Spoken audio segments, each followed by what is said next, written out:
Hi, I'm Ben Shostak at Barnyard Intelligence Games, and I made High Strangeness. It's a retro action-adventure game where you get the ability to switch between 8 and 16-bit worlds. The 8-bit world is kind of inspired by Legend of Zelda on the NES, and it has that old-school color palette, and you move in 4 directions, and you have kind of like pokey jab as your attack, and you can switch into the 16-bit world. The 16-bit world is more inspired by games like Secret of Mana, other action RPGs on the Super NES. And in that world, you have more ability to run around and do combo attacks. And part of the game is the watercolor illustrations that kind of are inspired by the vivid illustrations in instruction manuals of old school pixel games. So, for example, the original Legend of Zelda, it came with a beautiful hand-drawn map and drawn illustrations of all the characters, even though they just made up a few pixels in the game. And one thing that's special about our game is that it was the first ever Kickstarted game back in 2009, and it's been a passion project for us. We really we love working on it, and all of the the influences are things that we love, and we want to make something that melds it all together. Since a year and a half ago. A year and a half ago was the first time we showed it to anybody outside of our development team. And since then, we've been crunching on it really hard the past year and a half, and we're almost done with it. We've got like all the puzzles and all the levels done. We're doing the final polishing.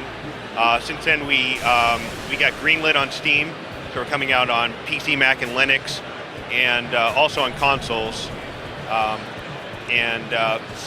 We've been picked up by Midnight City, and working with them has been awesome because they've helped give us that push to get all of the pixel art done, and also to help get the game out there for people to see. So the story is mysterious. You wake up in your house to find these strange phantom men walking about, harassing you and your cat. So your cat runs after them, and you give chase.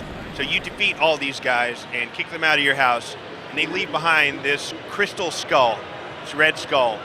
And that skull, it turns out, your cat is telling you about it because he talks and he knows more about what's going on than you do.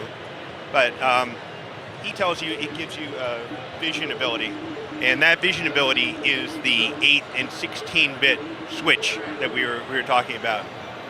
And so this portal dimension, you can see the effect where you switch between the worlds, and it's you can see the inspiration from cartridge games with the corruption glitches that pop up. So the different worlds are parallel. So it's a multi-dimensional reality, and right now you can see.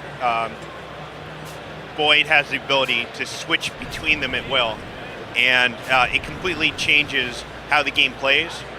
And all of the enemies, you can see they're affected just as well as much as you are. So in the 16-bit world, you can see you run faster, you can do combos.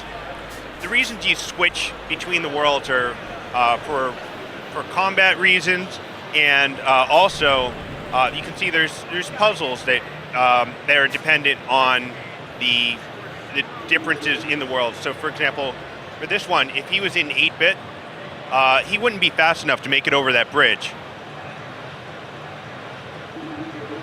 You can see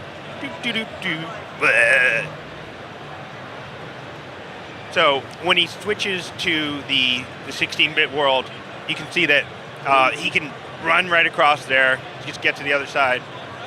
And we have other obstacles in the game. You can see the corruption on there. It's kind of hinting that something is wrong. So when he switches to 8-bit, you can see that pathway is revealed. So it's kind of like a light and dark world type of existence. So we're planning on releasing the game later this year for PC, Mac, and Linux. We've been greenlit on Steam, so we're going to be on Steam and consoles, and we're going to announce the platforms later.